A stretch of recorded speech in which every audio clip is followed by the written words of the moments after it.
Muy buenos días, mi nombre es Karen Chávez y tengo el honor de presentarles hoy el foro ¿Cómo va la transición energética en Colombia?, que tiene un objetivo muy claro y es fomentar un análisis profundo y además un debate constructivo entre gobierno, empresarios y gremios sobre la transición energética. Aprovechamos en este momento para agradecer a las personas que empiezan a conectarse con nosotros, ya estamos en directo a través del home de Cambio, cambiocolombia.com y a través de nuestras redes sociales, YouTube, Facebook y X. Y los invitamos a participar con sus comentarios, sus preguntas, estamos utilizando el numeral Foro Transición Energética. Un agradecimiento muy especial a los aliados que hacen posible espacios como este de análisis y de debate. Gracias a Cuatrecasas, a Drummond, a Fenalcarbón, a Latam Airlines por su apoyo en el desarrollo de esta iniciativa.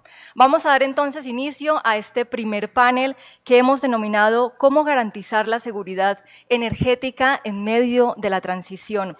En este panel se explorarán estrategias para asegurar un suministro estable y accesible. También se estará hablando sobre infraestructura, innovación tecnológica y políticas públicas para garantizar una transición que mantenga una seguridad energética y el bienestar de la población, incluyendo temas como diversificación energética y resiliencia ante eventos climáticos. Invitamos entonces para que nos acompañen al escenario nuestros panelistas, invitados especiales. Están con nosotros Astrid Martínez, investigadora senior de FEDesarrollo, a quien invitamos nos acompañe en este momento en el escenario.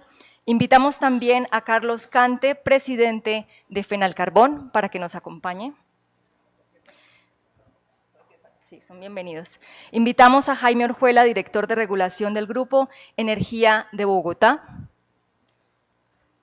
Sí, señor. Bienvenido. Y en este panel también estará con nosotros en unos contados minutos que nos acompaña Adrián Correa, director de la Unidad Planeación. Ya está con nosotros, muy bien. Bienvenido y lo invitamos al escenario. Adrián Correa, director de la Unidad de Planeación Minero Energética. Laura Becerra, periodista de Cambio, será la encargada de moderar este panel. Gracias de nuevo por acompañarnos, quienes están de manera presencial. Gracias por su puntualidad y su asistencia. Damos inicio a este foro.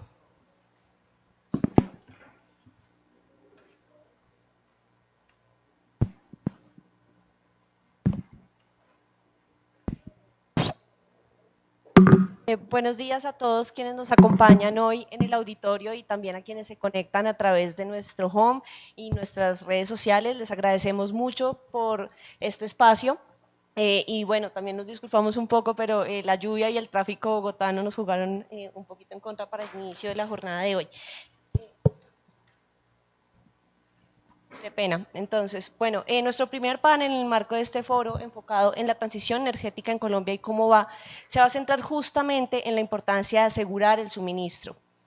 Para eso, y como ya nos comentaba Karen, quisiera empezar justamente con Adrián Correa, director de la Unidad de Planeación Minero-Energética. La Unidad de Planeación Minero-Energética, para quienes de pronto no conocen, es esa entidad encargada de planear, proyectar cómo, pues, valga la redundancia, está la planeación minero-energética del país. Entonces, en ese sentido, Adrián, me gustaría empezar por preguntarle un poco por cuáles son esas políticas actuales que está adelantando el gobierno y ustedes desde esta entidad técnica para garantizar ese suministro a largo plazo de energía en Colombia. Perfecto, gracias. Muchas gracias por la invitación a Cambio y saludo pues a la moderadora y los demás participantes en el panel. Sí, como lo mencionas, en la UPME podemos hacer una cosa que es planear, pero hay una que no podemos hacer, que es fundamental, que es devolver el tiempo.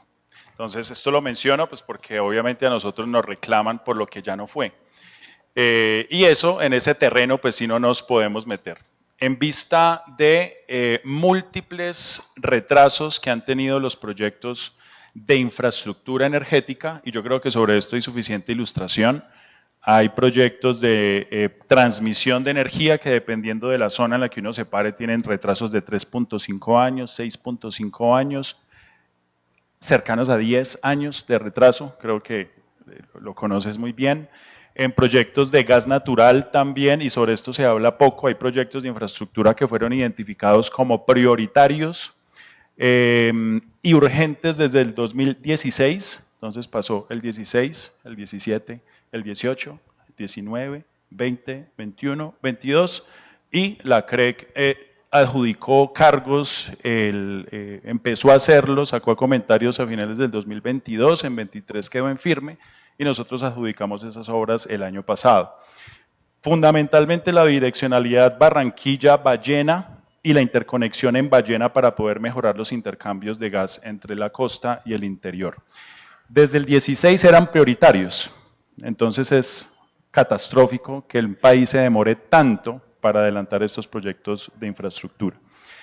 Y en generación, pues lo mismo, ¿cierto? En generación obviamente hemos sufrido unos retrasos importantes. Recuerden que las subastas del 19 y el 21 de esa energía renovable solamente ha entrado en la operación algo cercano al 20%, ¿cierto? De 3.2 gigas, si la memoria no me falla, han ingresado pues algo cercano a los 700 megas más o menos. Entonces, obviamente eso yo ya no lo puedo resolver más que acelerar lo que tenemos en nuestro escritorio, que es lo que hemos hecho particularmente con las 5 adjudicaciones de la infraestructura de gas natural para los sistemas de TGI y Promigas.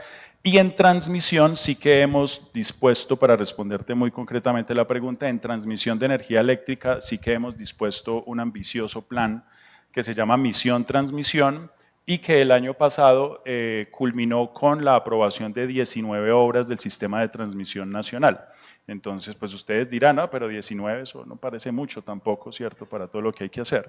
Pues yo les cuento que el mejor año de la UBME fue de la aprobación de 9 obras, es decir, nosotros el año pasado doblamos el mejor año de la UBME, que es el mejor año del país. Es decir, dispusimos realmente un gran equipo de profesionales para esta gran tarea que es actualizar, recuperar el tiempo perdido y a la vez modernizar el sistema de transmisión nacional, con obras repartidas en todo el territorio nacional. Para mencionar un par que son muy importantes y pues ahora podemos seguir profundizando porque yo sé que somos varios panelistas, una obra para el Chocó, para el Sistema de Transmisión Nacional del Chocó. La menciono porque es la primera obra en la historia del país del Sistema de Transmisión Nacional que se propone para el Chocó. Y esto, por supuesto, está en la vía de transformar departamentos y transformar la productividad de regiones históricamente olvidadas y mencionar también los compensadores síncronos en el Caribe. ¿Esto por qué es importante? No solamente pues porque nos ponemos a la vanguardia a nivel de Latinoamérica, solamente Brasil tiene esta tecnología, Chile inició su proceso y pues mi firme propósito es ganarle a Chile en la adjudicación de estos equipos en la construcción, sino porque los compensadores síncronos, y no los voy a aburrir con el detalle técnico, cumplen varias funciones. Ayudan a mitigar la pérdida de inercia de las energías renovables, por un lado, que es una crítica que se tiene a las renovables y es cierta. Yo encuentro que las renovables tienen como dos tipos de críticos. Unos críticos que tienen una agenda, ¿cierto?, que quieren impulsar y bloquear el desarrollo de las renovables porque tienen una agenda y unos intereses, y otras críticas que son genuinas y honestas intelectualmente, como que la generación basada en convertidores desplaza inercia, fluctúa más, es más inestable, y eso es cierto. Lo que pasa es que las soluciones ya están inventadas y ya las estamos implementando. Entonces, los compensadores síncronos, por ejemplo, nos van a permitir solucionar problemas de una red muy degradada en el Caribe, problemas de demanda no atendida que tienen desde hace muchos años, no desde el 7 de agosto del 22, desde hace muchos años, y además acomodar más energía renovable y poder modernizar nuestro sistema. Y algo muy importante, solucionarle los problemas de estabilidad, de tensión fundamentalmente a la gente en el Caribe, en estas Guajira, Cesar Magdalena, que sufren casi a diario por cortes de energía debido a problemas operativos. Entonces, además de eso, también tienen pues una función social. Entonces, eso para mencionar algunas, digamos, de las apuestas que tenemos ahora. Perfecto. Muchas gracias, Adrián, y creo que esto nos sirve un poco como de antesala para la conversación, porque ya vemos en qué estamos, y por eso me gustaría preguntarle a Astrid Martínez, quien es analista, investigadora, senior de FEDesarrollo. Astrid es economista, pero también tiene un amplio bagaje y conocimiento en este sector, porque fue presidente de la empresa de energía de Bogotá entre 2006 y 2009 y también pues, ha hecho parte de las juntas directivas de varias empresas del sector. En ese sentido, Astrid me gustaría de pronto que hablemos un poco de su visión como de esta política que se está adelantando para garantizar el suministro a largo plazo y también qué riesgos de pronto pueden estar en el panorama teniendo en cuenta pues lo que tenemos hoy y las necesidades que se vienen para los próximos años. Buenos días, muchas gracias por la invitación. Me siento complacida de tener estos compañeros de panel tan conocedores, varios ingenieros, ¿no? Normalmente en esos foros de energía son ingenieros y entonces todos son análisis así muy concretos como el que acaba de presentar el doctor Correa. Yo quisiera pues, introducir un poco el tema un poquito más como en una perspectiva más general de lo que es la transición energética, que como sabemos es un paso de una matriz predominantemente de hidrocarburos a una predominantemente de energías renovables, limpias. Esa transición de hoy es peculiar porque se ha propiciado y se ha intentado acelerar debido a razones relacionadas con las preocupaciones climáticas.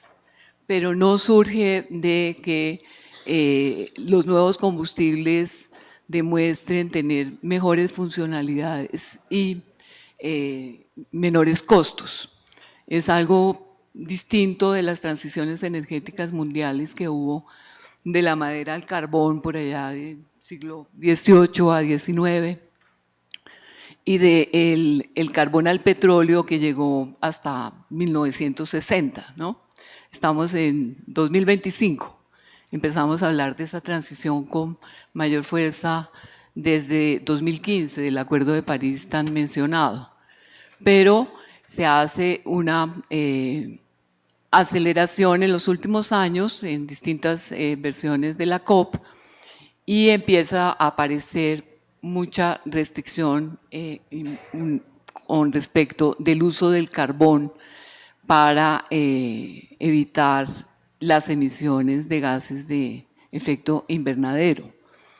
Y eso se traduce en dificultades financieras para la ampliación de las térmicas, de las centrales eléctricas a carbón, y algunos países como Colombia, que tienen abundancia de ese energético, empiezan a acotar su crecimiento en el tiempo, a no contar más con ese recurso.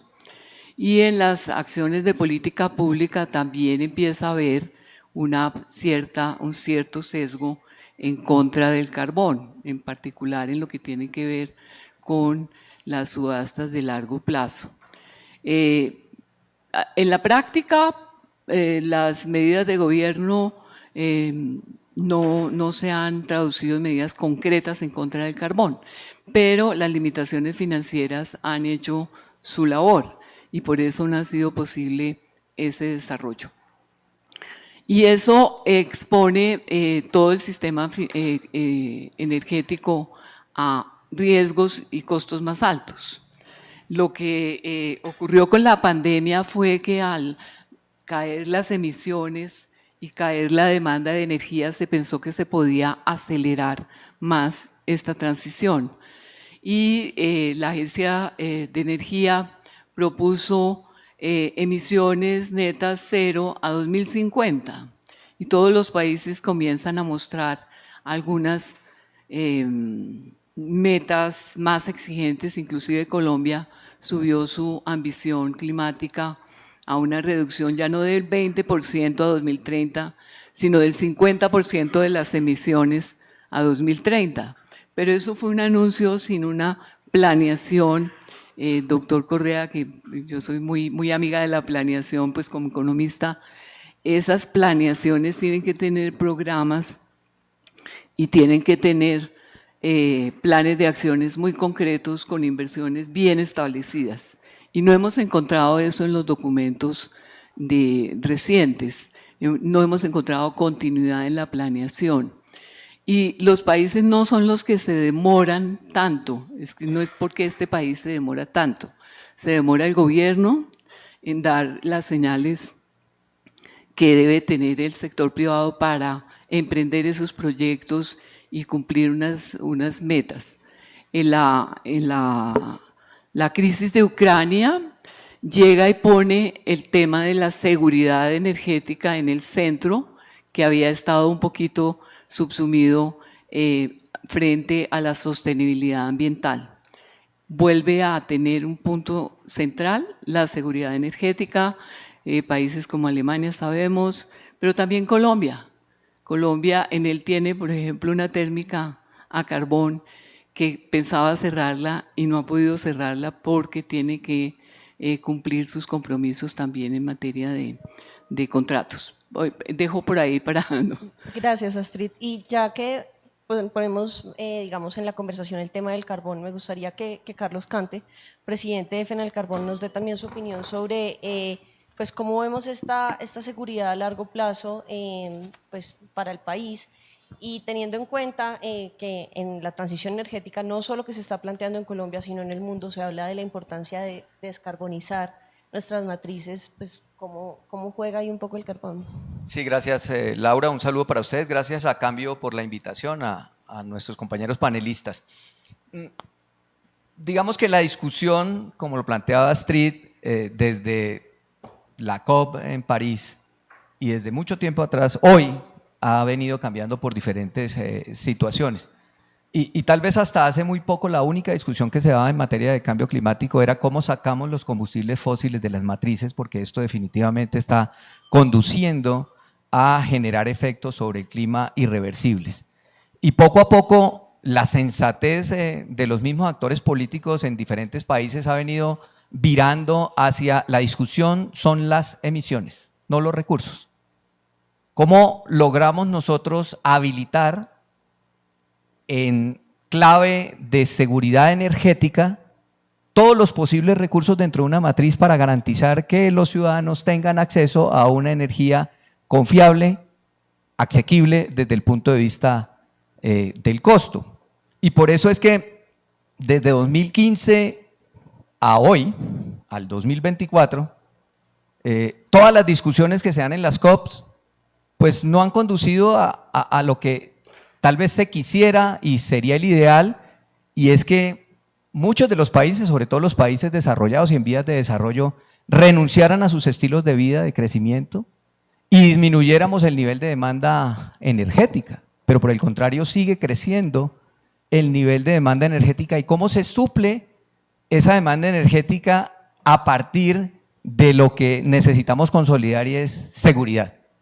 Que las familias puedan prender una nevera, un bombillo, un celular, y que las fábricas puedan prender sus interruptores. Y pues eso ha seguido siendo con base en combustibles fósiles. De 2015 a 2024 se ha crecido en casi 1.000 millones de toneladas el consumo de carbones a nivel global. Y cada vez hay más compromisos en materia de cambio climático, en materia de compromisos de los países para la reducción de eso, de las emisiones. Y la discusión viene a que en el 2015 el 33% de la demanda energética global dependía de carbones, hoy es el 35%. ¿Y por qué? Pues porque China, India, Estados Unidos no están dispuestos a renunciar, y muchos países en vías de desarrollo tampoco están dispuestos a renunciar a lo que tienen hoy ya como nivel de vida los países desarrollados. Ustedes se desarrollaron con 2 siglos de combustión de fósiles. Nosotros tenemos derecho a hacerlo, porque no podemos hacerlo, en el mismo apunte que hace las Naciones Unidas en lo que tiene que ver con responsabilidad común diferenciada. Por tanto, cuando uno empieza a ver esa situación, pues se da cuenta que Colombia tiene un sistema de respaldo construido de manera eficiente, que tiene que evolucionar, por supuesto, pero el ingreso de fuentes renovables no tiene por qué significar el rechazo a los recursos que nosotros tenemos por privilegio de la naturaleza y que utilizamos de una manera eficiente desde el punto de vista del respaldo. Porque lo que no podemos olvidar es que gracias a esta construcción de este sistema energético que tenemos en Colombia, es que el país no se ha apagado.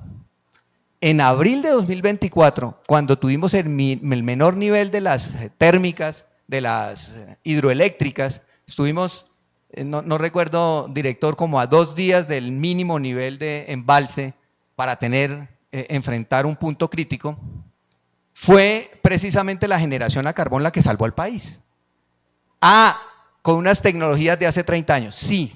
Precisamente lo que deberíamos hacer en materia de política pública es habilitar los mecanismos que nos permitan a nosotros aprovechar los recursos que tenemos con las nuevas tecnologías, que es como lo están haciendo países desarrollados. Si nosotros tenemos el privilegio de tener carbón, de tener gas, de tener petróleo, ¿por qué no buscamos habilitar las nuevas tecnologías que permitan avanzar en el problema que son las emisiones, reducirlo y garantizar precisamente esa fuente de respaldo que van a requerir las renovables, independientemente de que convirtamos nuestra matriz 50% renovables, siempre van a necesitar respaldo, y ahí es donde debe estar concentrada un poco la política pública, y es como lo decía Strick, las restricciones que en materia de señales se están viendo, y por eso es que pues, seguimos teniendo la misma generación térmica de hace 30 años. Okay, gracias, Carlos.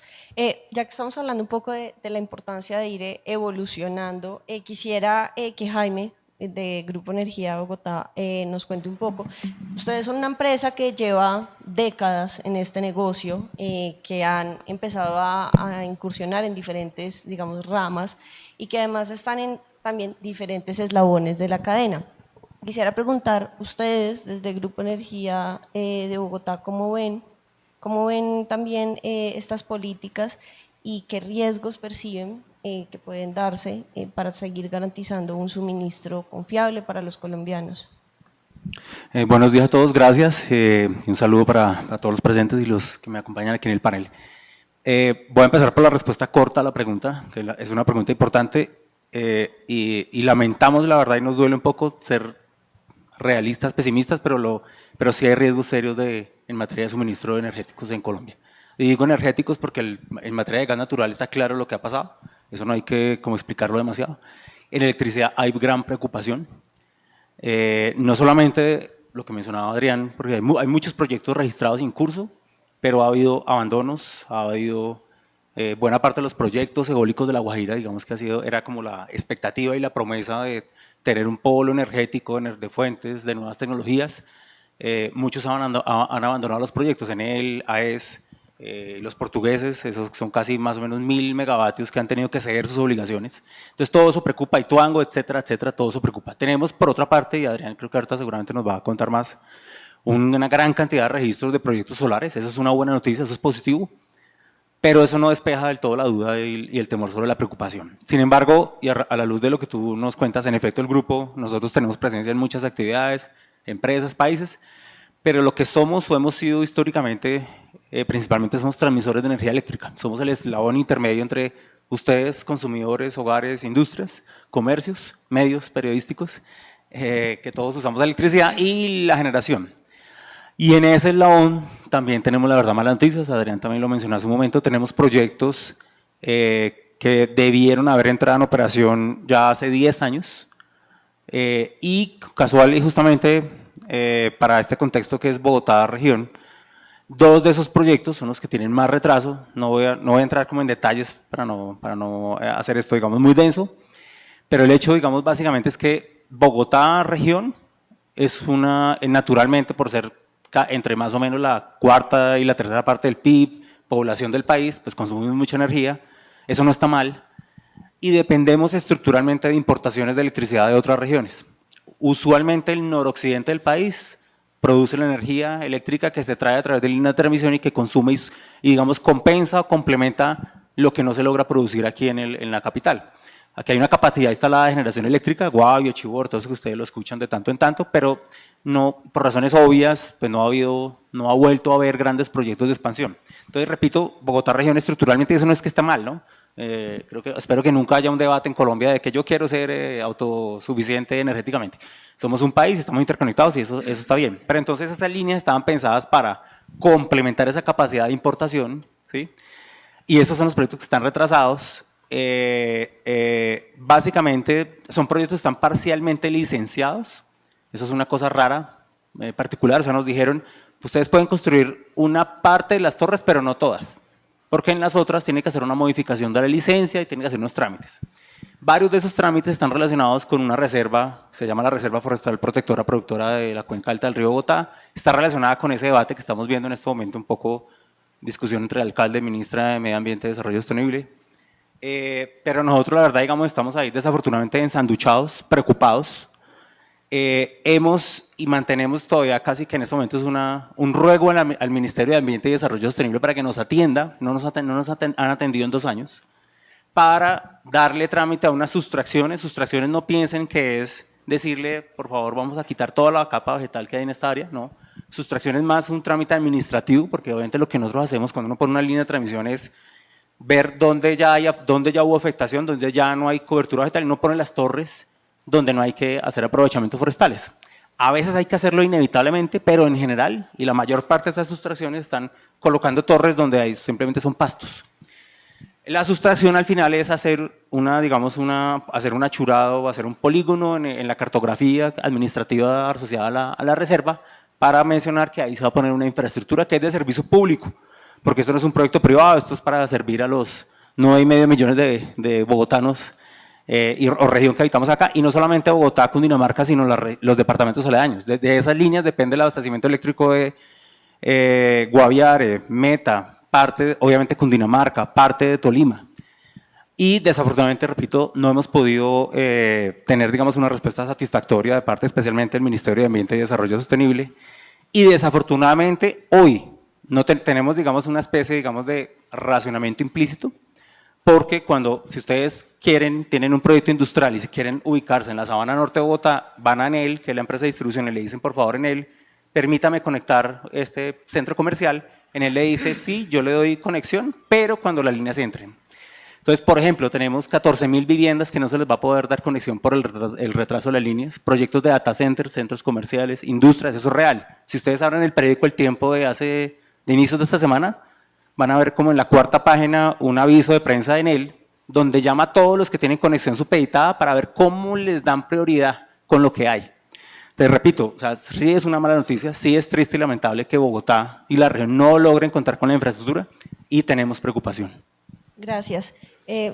Adrián, vuelvo a usted después de escuchar a los compañeros de panel, que creo que también están presentando varias preocupaciones para el gobierno. Entiendo que la UME igual pues tiene un rol dentro de todo lo que es el sector de minas y energía, en el que se articulan varias entidades, pero yo quisiera preguntarle un poco por esa importancia de diversificar la matriz y cómo está Colombia dentro de esa planeación que ustedes hacen, que tienen que analizar, digamos, de un lado, del otro, cuáles proyectos, cuáles se están habilitando, tienen bastantes trámites también. ¿Cómo está ese proceso y ustedes también cómo sienten que se está dando, teniendo en cuenta pues estas observaciones que también están haciendo acá? Sí, yo creo que el debate de la transición energética tiene una característica fundamentalmente en este gobierno, porque es principalmente en este gobierno en el que el tema de la transición energética pasó de ser un debate muy circunscrito al sector a ser un debate público. Y está caracterizado por algo, y yo creo que es desinformación y teléfonos rotos, en donde yo creo que todos hemos contribuido de alguna forma a eso. Cuando yo escucho, por ejemplo, a Carlos, que es un representante del sector de carbón, ¿cierto?, de unas empresas que tienen allí unos intereses válidos, y yo escucho lo que dice, pareciera que en su discurso hubiera una contraposición contra lo planteado por el gobierno, y resulta que cuando yo lo escucho, yo digo, parece que él se leyó la hoja de ruta de transición energética de este gobierno, porque estamos muy alineados. Él habla de aprovechar los recursos del país, eso plantea la hoja de ruta, e inclusive el Plan Energético Nacional plantea que no debemos acabar con los energéticos de un día para otro, en ninguna parte y en ningún documento, ni de este gobierno ni de ninguno se ha planteado eso. Es decir, hay una confluencia de posiciones y creo que a veces es más, en este debate es más, yo creo que el gobierno dijo tal cosa, ¿cierto? Yo creo que la UME dijo tal cosa, yo creo que el ministro dijo tal cosa.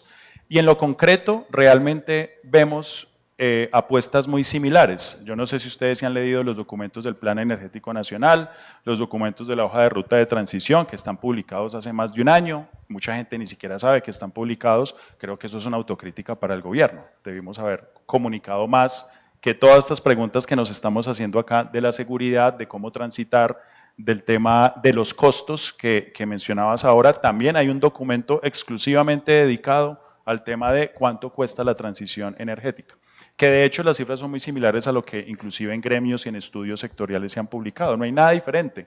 Realmente tenemos cierto más confluencia que diferencia, pero creo que en el debate público se ha generado una matriz como si tuviéramos posiciones muy diferentes. En ningún escenario se plantea que se acabe con el petróleo, en ningún escenario se plantea que se acabe con el gas natural, pero hace parte de la narrativa, ¿cierto? Ustedes quieren acabar con los fósiles de un día para otro.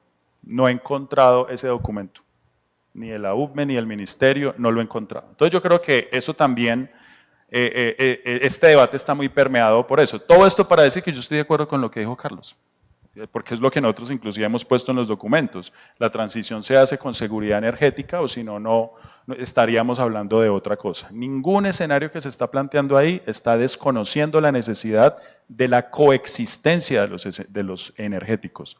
Ninguno, pero la gente cree que sí, ¿cierto? La gente cree que la propuesta de este gobierno es apagar todo de un día para otro y no, o yo no he encontrado ese documento. Yo no lo he firmado por lo menos y no he encontrado ninguno de ese tipo. Entonces, la invitación también es para ver las fuentes oficiales y no dejarnos llevar por titulares, por tuiteros, por tendencias, porque quedamos supremamente mal informados en un tema que es pues de importancia capital. Y ya para responderte la pregunta, sobre diversificación. Entonces, por supuesto, y lo mencionaban previamente, Colombia es un país que en electricidad, no en energía, en electricidad depende o de agua o de fósiles, porque tenemos un parque hidrofósil. Entonces es apenas natural que cuando no hay agua, pues nos rescatan los fósiles. Ese es el sistema que hemos construido, a eso le hemos apostado. Y precisamente eso es lo que se quiere cambiar, que cuando haya un fenómeno del Niño no dependamos exclusivamente de fuentes fósiles, sino de fuentes diversificadas, que es lo que no ha existido hasta el día de hoy. De ahí la importancia de la diversificación y de ahí de hecho la importancia de la eólica y la solar, que de hecho tienen complementariedad en velocidades de viento y en radiación solar, precisamente cuando menos lluvias tenemos. Entonces, eso es precisamente la magia de esa diversificación. ¿En qué momento estamos hoy en día? Que esto a veces tampoco, la gente a veces no lo conoce. Hoy en día, si al mediodía, alrededor del 12, 13%, 14% de la energía que consumimos los colombianos hacia el mediodía ya proviene de plantas solares. Ya hay un poco más de 110 plantas solares inyectando energía en todo el territorio nacional, entonces también hace parte, digamos, de los avances. El año pasado entraron 76 plantas solares en operación, entonces hay retrasos importantes en La Guajira, yo creo que eso no hay que desconocerlo, desde hace muchos años, por cosas que podemos analizar en otro espacio, de cuál fue la génesis de esas cosas, de esos proyectos y de esas situaciones, pero ya hay un cambio en esa matriz energética. Lo que pasa es que tenemos que avanzar de manera mucho más decidida. Y la transición se trata también de eso un poco, de coexistencia de esos diferentes tipos de energéticos, es lo que se plantea en todos los documentos, obviamente transitando a escenarios que vayan dando paulatinamente, de manera planeada, coordinada, más preponderancia a esas fuentes renovables. Adrián, una pregunta rápida antes de seguir con el ritmo del panel. Hablamos de la importancia de avanzar de una manera más decidida, según lo que usted nos acaba de decir, pero vemos problemas, por ejemplo, en la entrada de los proyectos eólicos, los solares digamos que van bien, pero también tienen unos retos de confiabilidad en el suministro y al mismo tiempo pues hay unos desincentivos, digamos incluso hasta tributarios para el uso de energías como el carbón. Ahí, ¿cómo podemos acelerar esa transición teniendo en cuenta una cantidad de retos que pueden ser de corte social, económico y regulatorio? Porque igual pues no podemos quedarnos sin energía en ese proceso. Sí, pues ya mencioné lo de La Guajira. Lo de La Guajira pues tiene unos retos principalmente sociales. Lo técnico ya todo el mundo lo conoce. El Grupo de Energía de Bogotá sabe hacer líneas, sabe cómo funciona eso. Allí los retos son principalmente, digamos, de tipo social, ¿cierto? Ambiental en algunos casos. ¿Cómo se puede acelerar eso? Es precisamente parte de las estrategias que este gobierno ha tratado de implementar. La transmisión es una actividad que corre por libre cuenta y riesgo de los inversionistas. Es decir, realmente este gobierno, la UPME, el ministerio, puede decirle al Grupo de Energía de Bogotá que Dios lo bendiga. Usted mire, ¿sí? Eso es lo que se había hecho siempre, ¿sí? Lo mismo con los proyectos de generación. Miren la ley 143, la generación es una actividad que corre por libre cuenta y riesgo de los inversionistas. Entonces, una vez la UPME asigna un punto de conexión, les puede decir que Dios lo bendiga, porque ya usted acá no tiene nada que hacer, o sea, vaya y consiga sus permisos con las alcaldías, con el operador de red, y de manera rigurosa es así. Ese es el sistema que propusimos desde el año 1994. ¿Qué ha hecho este gobierno? Atendiendo el llamado de las empresas que por muchos años han dicho, oiga, no nos deje solos, acompáñenos. Precisamente en ese sentido es que desde el 2022 el Ministerio de Minas y Energía creó algo que se llama la Gerencia Guajira, que es algo que seguramente la gente tampoco conoce, tú la conoces muy bien, que es el ministerio haciendo presencia en la Guajira, no rolos en la Guajira, no, guayús en la Guajira, haciendo el acompañamiento, que hablan su propio idioma, conocen sus costumbres, su ancestralidad, junto con Ministerio de Interior, ¿cierto? Consulta previa, con Corpo Guajira, haciendo una presencia territorial constante, acompañando el desarrollo de los proyectos, porque así era un llamado de las empresas. Eso, ¿quién lo propuso? La exministra Irene, por ejemplo. Seguramente mucha gente no se lo va a reconocer y hay que reconocerle que eso, por ejemplo, fue una de las cosas que ayudó al cierre de las consultas previas del tramo norte de la línea colectora, precisamente atendiendo ese llamado. La UPME, y seguramente acá hay muchos promotores, algunos lo conocen, otros no, nosotros aprobamos la nueva generación con los puntos de conexión. Entonces nosotros hemos decidido decirles, los acompañamos en este proceso. Nosotros nos metemos en todo lado que no nos invitan, eso no es nuestra competencia, pero construimos un equipo territorial que acompaña también el desarrollo previo inclusive a las convocatorias de transmisión y también acompañando los proyectos de generación. Permisos de construcción con alcaldías, relacionamiento con corporaciones, invitamos a la Procuraduría cuando lo vemos necesario, relacionamiento con los operadores de red, que dejen entrar a la subestación. Esto es un entramado de tantos trámites y lo que nosotros hemos hecho es acompañar por el llamado que hacían las empresas, ¿cierto? Paradójicamente que mucha gente dice, este es el gobierno que parece que es enemigo de las empresas, lo que hemos hecho es acompañarlos a todo lado en el desarrollo de estos proyectos, porque ellos lo han solicitado y hemos escuchado ese llamado. ¿Que eso va a solucionar todos los problemas? No, pero sí es un cambio en el chip, en la manera en la que se desarrollan estos proyectos con acompañamiento institucional, recordando que Colombia desde el año 94 dijo, estas actividades son de mercado, el mercado, ¿cierto?, es el que las propone, las desarrolla, y son las empresas las responsables de acometer estos proyectos. Si alguien quisiera discutir otro escenario, que el Estado se hiciera cargo de eso, ese podría ser una discusión interesante. Listo, gracias Adrián. Creo que ya dejé hablar bastante a Adrián y voy a volver a ustedes porque quisiera conocer qué piensan de pronto de lo que él nos está diciendo. Iba a empezar desde la otra esquina con Carlos. El carbón ha sido, digamos, un energético que ha quedado un poco en el centro de esta discusión.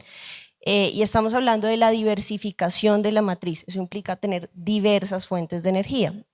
Yo recuerdo unas cifras que presentó hace poco SER Colombia, el gremio de las energías renovables no convencionales, o sea, solar y eólica de pronto para quienes no están familiarizados con este sector, y ellos decían que ya estamos cerca del 10-12%, pero entonces seguimos siendo muy dependientes del agua, y el año pasado vimos pues, la dificultad cuando bajó el nivel de los embalses. Ustedes, ¿cómo ven también la importancia de seguir diversificando y qué rol pueden tener los carbones en este proceso de transición? Las fuentes de energía es algo que hace parte del corazón de toda esta discusión de transición energética a nivel global. Y yo creo que nosotros deberíamos ver un poco los ejemplos de los países que llevan 20 o más años en un ejercicio de transición energética, en un ejercicio de diversificación de de fuentes, no solo desde el punto de vista eléctrico, sino en general de todas las fuentes de generación de energía para el crecimiento de sus economías. Y el caso emblemático y sobre el que nos fascina hablar acá en Colombia es en Europa, Alemania. Y Alemania se ha enfrentado a esa gran disyuntiva. Han invertido enorme cantidad de recursos como ningún otro país en su ejercicio de transición energética, precisamente por la gobernanza de partidos verdes durante tanto tiempo que le han apostado a ese ejercicio. Y durante ese ejercicio, pues han hecho muchísimas cosas. Y esa cantidad de cosas les ha permitido ir modificando ese componente que tienen dentro de su matriz de diversificación. Y esa apuesta por una economía más limpia, entre comillas, más verde, pues ha diversificado también todo su aparato productivo. Es que Alemania era uno de los mayores productores y consumidores de carbón en el mundo hasta hace muy poco. Hoy todavía sigue consumiendo 120 millones de toneladas de carbón. Eso es más del doble de lo que exporta Colombia. Luego, toda esa industria y esos recursos se invirtieron para que las empresas se transformaran desde el punto de vista tecnológico. ¿De dónde viene la mayor cantidad de tecnologías que nosotros hoy utilizamos para apostarle a una transición en energías renovables? De Europa. Y muchas de esas de tecnología a partir de producción alemana. Pero ellos mismos, dentro de esa diversificación, están enfrentando una gran cantidad de retos hoy por hoy. Los enormes costos de la energía están convirtiendo a su economía en una economía paria a nivel global, porque son poco competitivas sus industrias. De hecho, algo que nosotros decíamos es que Alemania ya no produce nada, porque dice, es que el mundo ya no consume carbón. No, Europa ya no consume carbón porque se desindustrializó, ya no consume absolutamente nada. Europa y Alemania ya no producen ni gente.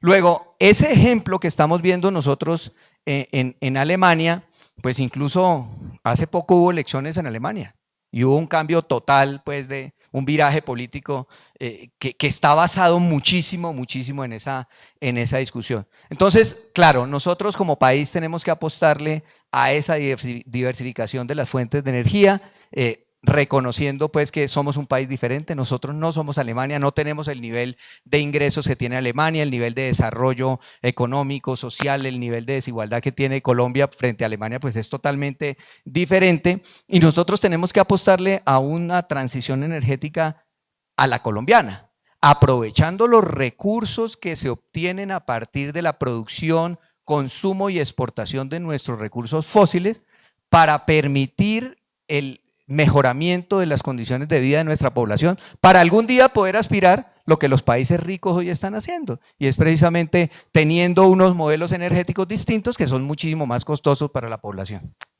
Perfecto. Jaime, quisiera que abordemos un poco, si bien ustedes están en todo el tema de transmisión, más que generación, también están en el negocio de gas. Ya usted lo mencionaba un poco al inicio, como con esta coyuntura en la que estamos, la importancia de tener diferentes fuentes, el hecho de que, pongamos un ejemplo de lo que usted mencionaba, de que haya un centro comercial que de pronto quiere entrar y sea difícil, ¿cómo sienten ustedes que se está dando también esa garantía de suministro y de transmisión, teniendo en cuenta pues, la matriz que tenemos hoy? ¿En qué cree que se debería estar trabajando para diversificar un poco más las fuentes que tenemos en este momento disponibles? Debo decir que la verdad nos gusta y nos parece, digámoslo, acertado hablar de diversificación. La diversificación de tecnologías, energéticos, fuentes es fabulosa. Eso es extraordinario. Y perdón, que me faltaba, antes de proseguir con la respuesta, dar en efecto, atestiguar y dar fe de lo que mencionó Adrián.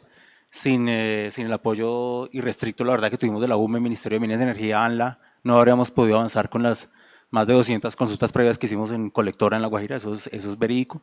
Vuelvo a la respuesta. Entonces, resaltamos lo de diversificación, porque realmente, y digamos en eso, digamos, yo entiendo, comprendo, digamos, algunas de las cosas que menciona Carlos, y es que a veces, digamos, nos vemos como curioso que hablemos de tanto en Colombia de cambio climático y transición energética a partir de una realidad y es que Colombia ya tiene una matriz limpia desde hace mucho tiempo. desde los años 60 Colombia ya venía generando mayoritariamente con recursos renovables, no debe ser el interés o no debe ser la prioridad que sean no convencionales. O sea, no importa que sean convencionales o no convencionales, lo que importa es que sean sostenibles, que no contaminan, etc.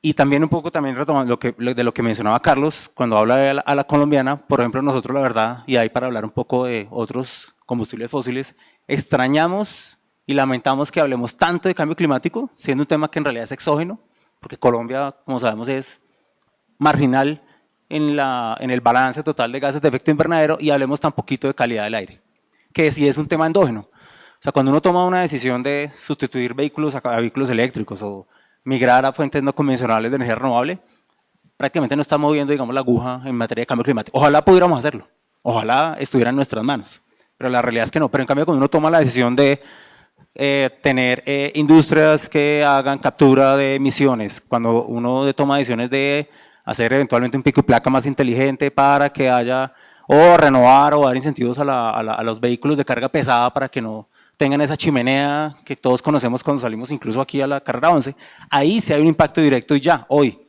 no es por allá en el futuro. Entonces la verdad, esa agenda siempre nos ha parecido curiosa, extraña, rara, la lamentamos, la verdad, porque creemos que por lo menos, digamos, la agenda de cambio climático, transición energética entendida como modernización o migración a otras tecnologías en el parque de generación de electricidad, debería tener la misma importancia que la agenda de calidad del aire, que, y ustedes creo que conocen las cifras, está asociada a la muerte más o menos en promedio al año entre 8.000 y 12.000 muertes. No son muertes por allá en India o en Europa, no, colombianos, y principalmente niños menores de 5 años y adultos mayores. Entonces eso la verdad es como la reflexión, digamos, asociada a la diversificación. Entonces repito, diversificación fabuloso, pero extrañamos que esto no sea una agenda más amplia y más realista con nuestras necesidades de Colombia. Muchas gracias. Astrid, yo quisiera encadenar esto que estamos hablando de diversificación, de pronto con algo que quisiera que fuera como nuestro próximo bloque de conversación, y es, hay una política clara desde el gobierno de avanzar en una transición energética que cada vez sea menos dependiente de combustibles fósiles. Creo que el presidente en varias ocasiones lo ha mencionado, y creo que desde la campaña se hablaba de limitar la exploración en petróleo, y pues también creo que hoy estamos viendo un escenario en el que hay varias discusiones en el aire, y creo que parte de lo que nosotros queremos aquí también hacer, y como lo mencionaba Adrián, es no desinformar e irnos a la discusión. Yo quisiera preguntar desde lo económico, ¿cómo estamos en este momento? ¿Cómo ve usted las decisiones que se han tomado y cómo estas decisiones de pronto en torno a exploración y explotación están también incidiendo en la diversificación de la matriz y la garantía de combustibles para no ni siquiera el largo plazo, sino los próximos años? Gracias. Y estas preguntas así como que dice uno, bueno, ¿cómo me preparo? ¿No? Porque para este debate son muchos temas. Al comienzo de este gobierno yo hice un ejercicio que mostraba que la política anunciada en el plan de gobierno con respecto de los hidrocarburos no iba a tener un impacto en este gobierno. ¿Por qué? Porque lo que se anunciaba era no emprender, no permitir la firma de nuevos contratos de exploración y producción, y pues hacía unas estadísticas mostrando lo que había ya firmado los proyectos en curso. Entonces uno puede decir que en términos de la producción de petróleo no ha habido gran impacto durante este gobierno. Los impactos que tienen estas decisiones son hacia futuro. Entonces, claro, este gobierno no puede responder por lo que venía, pero va a tener que responder por lo que sigue. Y en ese sentido es importante darle un poco de seriedad a ese debate, ¿no? Por otro lado, hay unas oportunidades de la transición energética a nivel global que nosotros, como exportadores de hidrocarburos y de productos minerales, podemos aprovechar. El hecho de que nosotros dejemos de producir hidrocarburos no quiere decir que se vayan a dejar de consumir en el mundo y se vayan a comprar por otros países, y lo que es peor, que nosotros tengamos que importar en un futuro teniendo la posibilidad de producirlo localmente. La soberanía energética de que se ha hablado también es un objetivo de este gobierno, que es reducir la dependencia de importaciones. No es producir todo como se está diciendo ahora en Estados Unidos. Tenemos oportunidades en minería, no hemos hablado de minería en esta transición. Tenemos recursos y un potencial por descubrir y por confirmar, digamos, en cobre, en oro, tenemos níquel, y no tenemos claro qué tenemos en tierras raras. Hay gente que dice que no lo tenemos tanto, pero hay muchas compañías de afuera explotando, inclusive población indígena en la otra Colombia del Amazonas, como gran zona. Entonces, ahí hay omisiones de política pública que también van a ser analizadas en el futuro. El carbón, en términos fiscales, el carbón tuvo un impacto en el año 2024, lo ha señalado el ministro de Hacienda, de 9 billones en el recaudo total por concepto de carbón.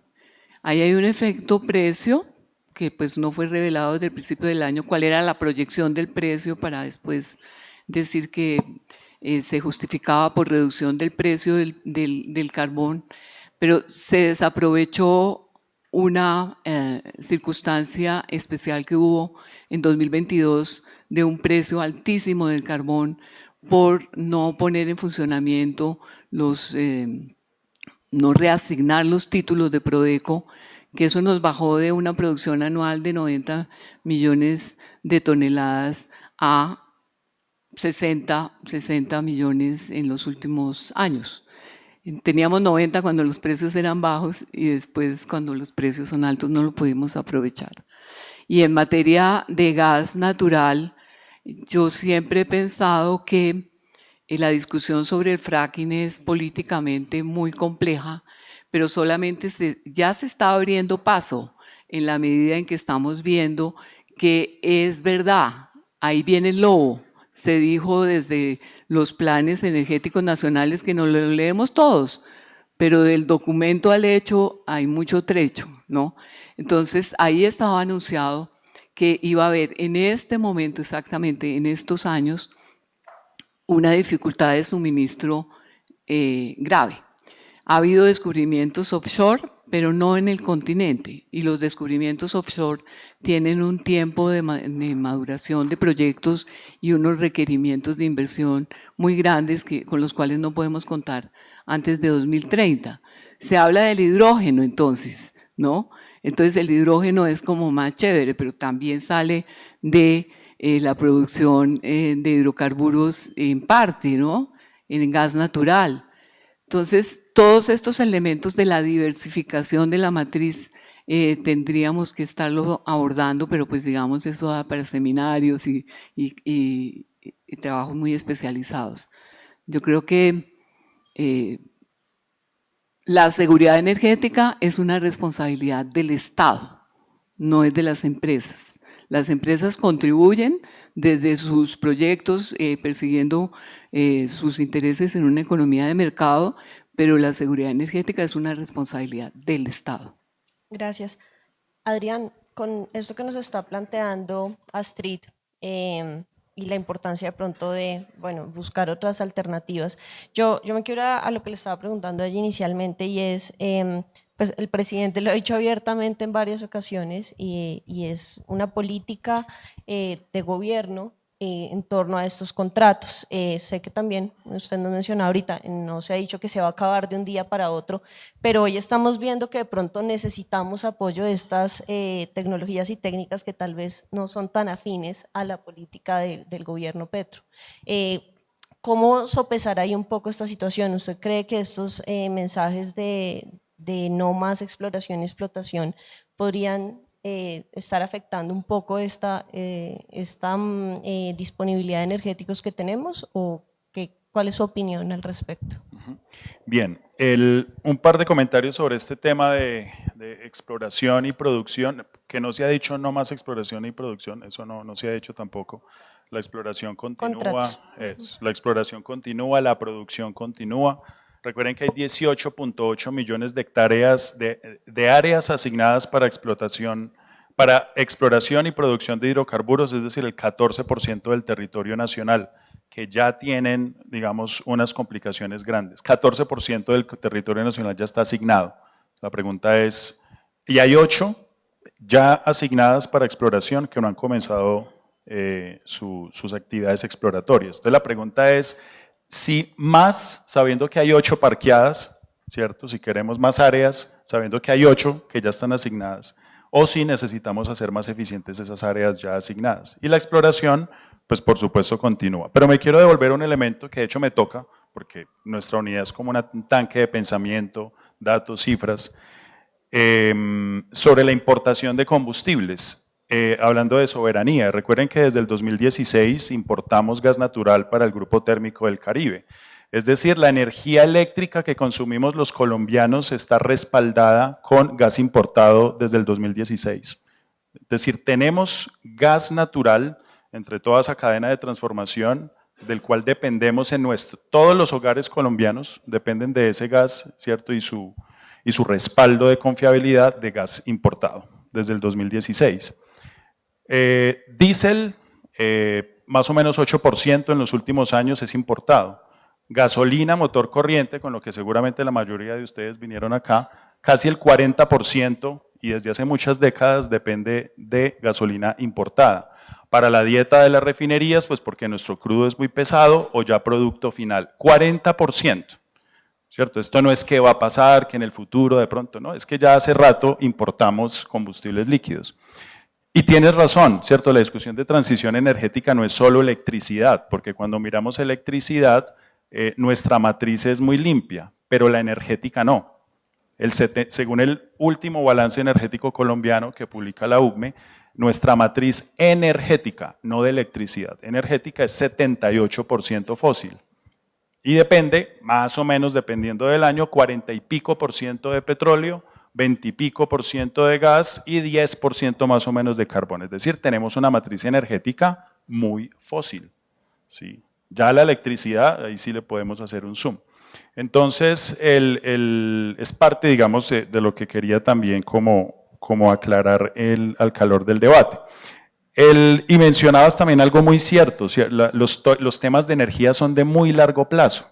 Entonces, cuando se habla, por ejemplo, de una estrechez, de un acercamiento entre la oferta y la demanda de gas natural, pues claro, toca recordar que entre el 2015 y el 2021, las inversiones promedio en el sector de hidrocarburos fueron 734 millones de dólares promedio año. Solamente ha sido desde el 2022 que eso se ha situado por encima de los 1.000 millones de dólares, ¿ok? Según cifras de la misma ACP, ¿cierto?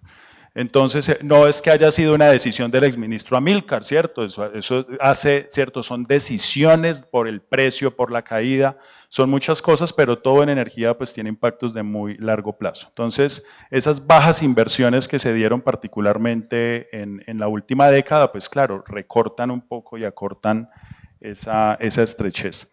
Entonces, parte de lo que nosotros hacemos en la unidad, nuevamente, es elaborar los planes de abastecimiento de gas natural, por ejemplo. Otro de los elementos que yo encontré con gran preocupación cuando llegué a la unidad, y es que desde el 2019 en Colombia no se hacía un estudio técnico para el plan de abastecimiento de gas natural. Entonces, pues eso es muy crítico en un país que necesita señales en estos temas. Nosotros muy rápidamente publicamos uno, lo construimos todo el 2023, quedó en firme el año pasado y no contentos con uno, acabamos de publicar uno nuevo con la última actualización de la declaración de producción, porque necesitamos dar esas señales y más cuando, ¿cierto?, vamos viendo que la demanda y la oferta pues generan ese tipo de estrecheces. Con estos yacimientos que ya tenemos en el Caribe y de pronto con la disponibilidad que podría sacarse con fracking, ¿Es una opción en el corto plazo teniendo en cuenta que hoy los colombianos ya están viendo incrementos en el precio de sus facturas de gas natural? Bueno, el último boletín, nos toca esperar los siguientes boletines tarifarios, ¿no? El último boletín tarifario de gas natural, pues que lo emite la Superintendencia de Servicios Públicos, es el de enero. Ahí todavía no se ven incrementos, el último, seguramente después vamos a ver otras cosas, pero el último boletín oficial tarifario da cuenta de los incrementos normales de año a año, ¿cierto? 4%, 5% por los indexadores. Para afirmar que la tarifa sube y cuánto va a subir, porque sobre esto también hay mucha especulación, nos toca esperar los boletines tarifarios de la Superintendencia de Servicios Públicos y ahí nos toca estar pues muy pendientes. Dos, el fracking. Tarifa. Ok. Bueno, sobre fracking, ustedes saben que hay un gran acervo de literatura científica, yo acá no estoy hablando de artículos de prensa, estoy hablando de papers científicos que levantan muchas alertas sobre esta técnica.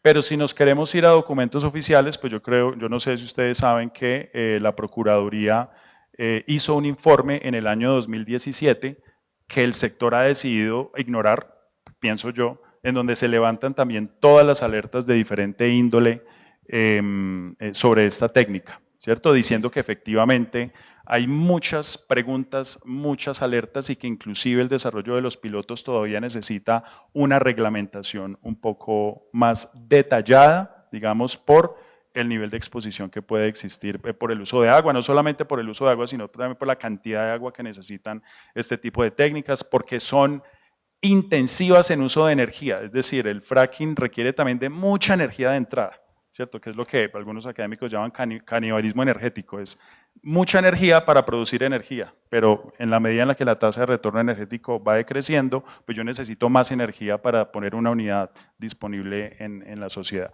Entonces, pero bueno, hay que decir algo, pues nuestra unidad elabora los planes con respecto a las declaraciones de producción, con respecto a la información oficial y con eso nosotros hacemos pues los cruces oferta-demanda. La UME, yo no me puedo meter sobre el tema de áreas exploratorias, sobre tal tecnología, sino que con las cifras de declaración de producción y proyecciones de demanda, pues nosotros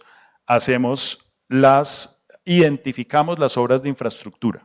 ¿Qué hemos identificado en infraestructura? Pues ya adjudicamos esas 5 que estaban allí pendientes desde el 16 y en el último plan planteamos 13 obras en donde hemos tenido pues bastantes conversaciones de hecho con TGI y Promigas, 13 obras nuevas de infraestructura de gas natural precisamente para poder garantizar abastecimiento y confiabilidad. Ahí nosotros hemos dispuesto toda la información, la hemos puesto pública y hemos identificado la infraestructura necesaria pues para garantizar ese abastecimiento y la confiabilidad. Okay. Jaime, hablando un poquito de esto, estamos viendo también, pues, no es una discusión sencilla, hay muchos retos, pero ustedes desde Grupo Energía Bogotá también les quisiera preguntar, como una empresa que también tiene inversiones, que también pues está muy atenta, no solo a los temas regulatorios, sino incluso a los mensajes políticos que se están mandando, ¿cómo ven a veces estas señales que está enviando el gobierno? ¿Cómo se sienten como empresa de pronto para seguir avanzando en diferentes inversiones teniendo en cuenta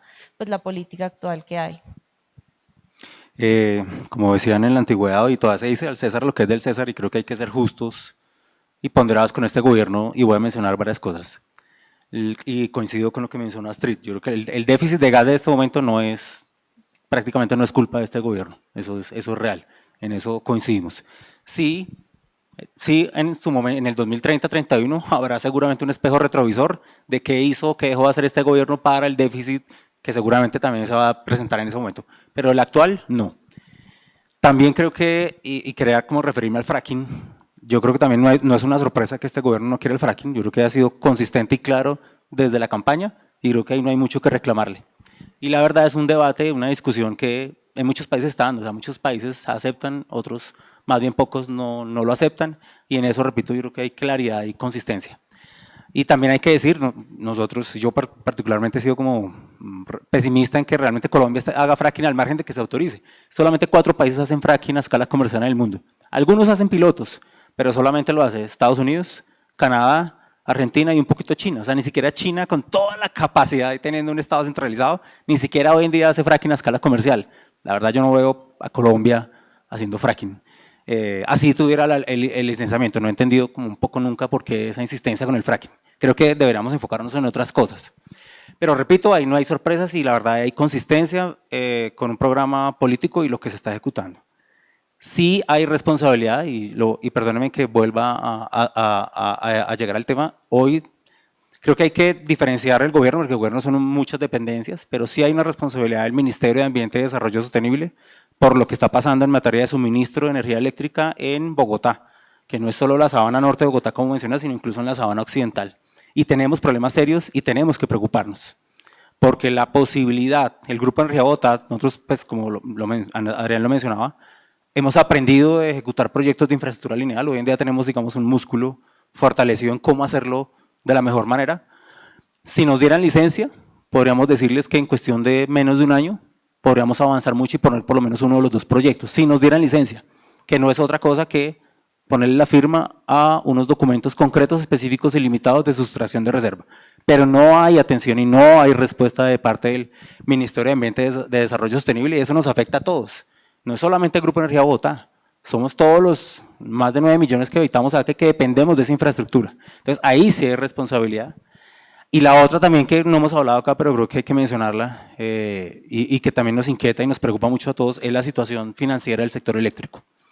Si uno suma no retraso en giro de subsidios, costo de opción tarifaria que deben los usuarios aún de la época de la pandemia, al margen de eso fue una mala o buena decisión, deuda pública, colegios, hospitales, alcaldías que no le pagan a las empresas, retrasos en transferencia del precio bolsa a los usuarios. Se me olvida por ahí otra, no sé, doctora Milka. Nos da para otro panel pero completo. Hoy en día esa deuda casi son 9 billones de pesos. Hay distribuidoras comercializadoras y lo sabemos de primera porque algunas nosotros tenemos participación y tenemos una relación directa que están en dificultades de obtener garantías bancarias para garantizar sus operaciones del otro mes y están preocupadas por el pago del bono de los empleados del año pasado y por el pago del salario dentro de 3 meses. Entonces el riesgo sistémico de cartera, que era como un fantasma lejano en épocas anteriores, hoy en día sí es real y sí hay, repito, siendo honestos, responsabilidad de este gobierno. Gracias. Carlos, yo quisiera preguntar un poco por dos cosas. Primero, pues esta visión que ustedes tienen y para no perder lo que les estaba preguntando a los compañeros de panel, de los mensajes que está enviando el gobierno y cómo tocan al sector en medio de esta transición, pero también pues el rol que tiene todo esto para las regiones y las comunidades en donde se desarrollan diferentes actividades. Entonces, no sé desde Fenalcarbón cómo perciben esta situación y cuál es su posición al respecto. Bueno, lo primero que yo creo que vale la pena recordarle a la nación es que los gremios son parte importante de la estructura democrática de la nación y que la posición que nosotros asumimos en representación de los sectores, en representación de las empresas, es igualmente legítima que la que pueda tener un funcionario de gobierno en el turno que le toque. Luego nosotros también leemos, nosotros también estudiamos, pero nosotros también escuchamos y vemos. Y lo que estamos viendo es un gobierno empeñado en generar una carga tributaria sobre el sector carbón que nos conduzca a la inviabilidad. Todos los días, bien por una disculpa de una tributaria, una necesidad de mayores recursos fiscales o por una ley de financiamiento para generar más gasto de funcionamiento de la nación o por una conmoción interior que era previsible dadas las condiciones de falta de seguridad en el Catatumbo.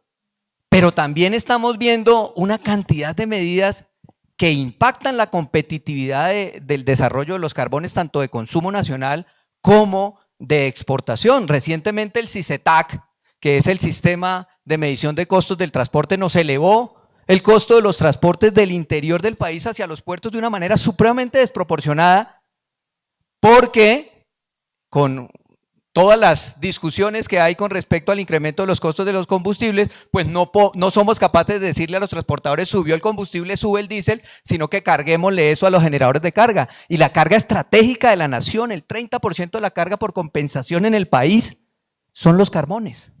Los que salen de 8 departamentos, 60 municipios del país. Luego, La realidad que se está viendo es que en los documentos oficiales hay un ejercicio escrito de transición.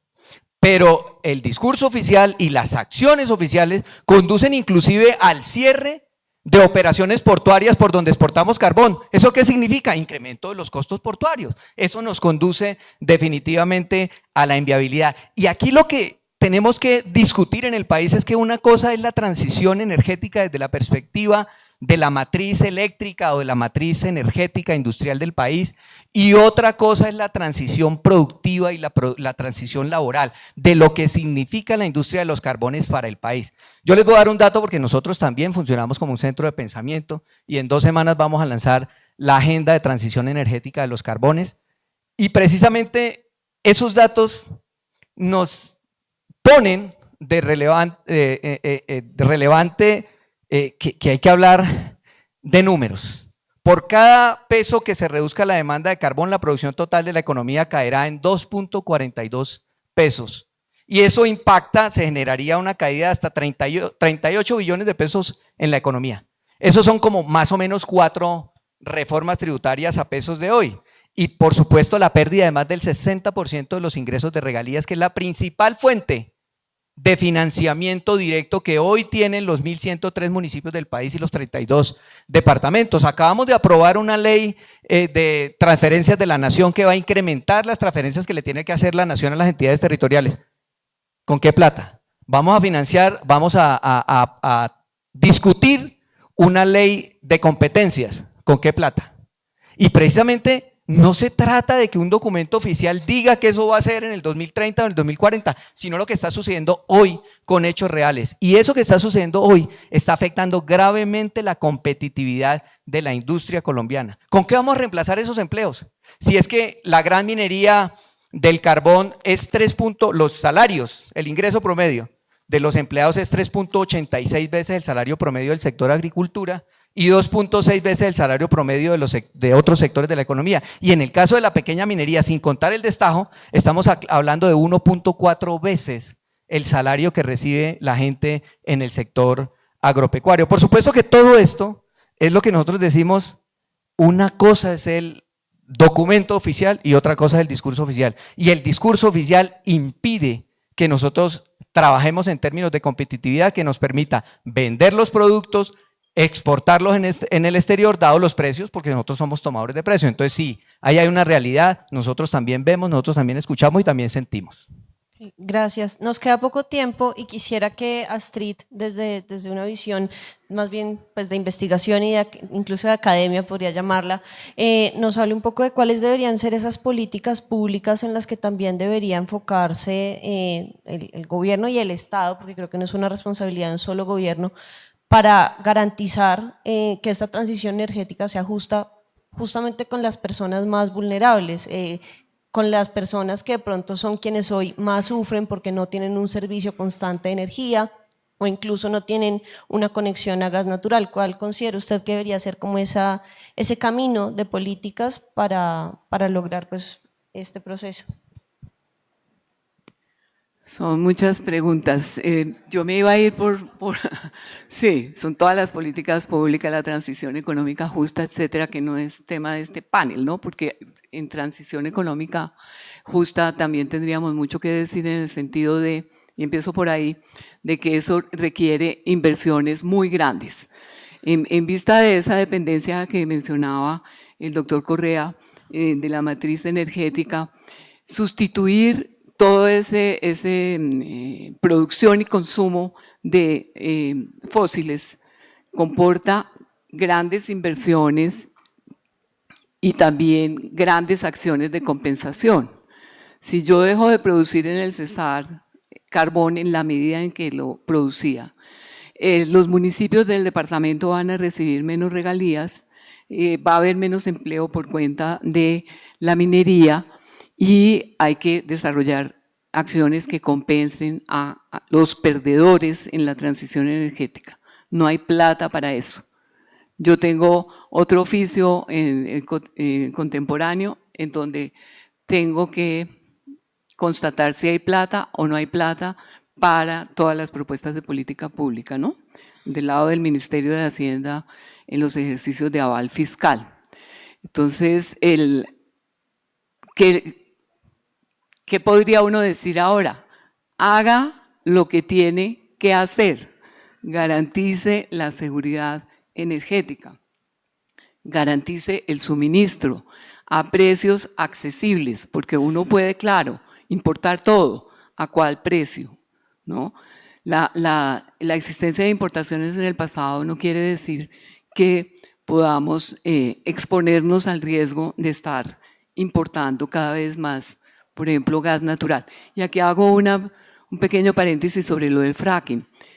Lo mencionaba porque en todos los ejercicios del plan de abastecimiento de la OCME y del Plan Energético Nacional se veía que la forma de cerrar la brecha entre oferta y demanda por estos años, 25, 26, 27, iba a provenir de el gas que se encuentra en plataforma continental. Y ese gas, la prospectividad de gas convencional en plataforma continental es bajísima. La que hay es por fracking, no es porque, no es una cosa ni que quisiera que eso pasara o dejara de pasar, ¿no?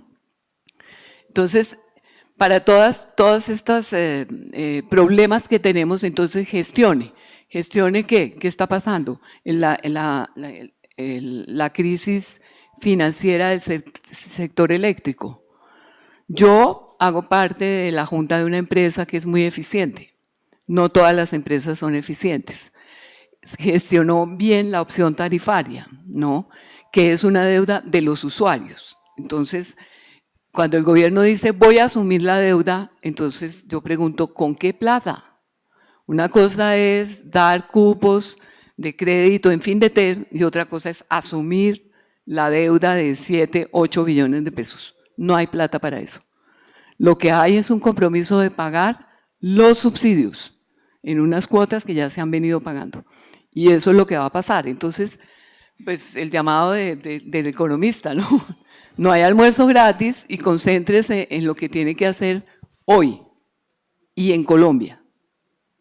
Bueno, se nos acabó el tiempo y creo que podríamos quedarnos aquí hablando bastante sobre cómo garantizar el suministro en esta transición energética.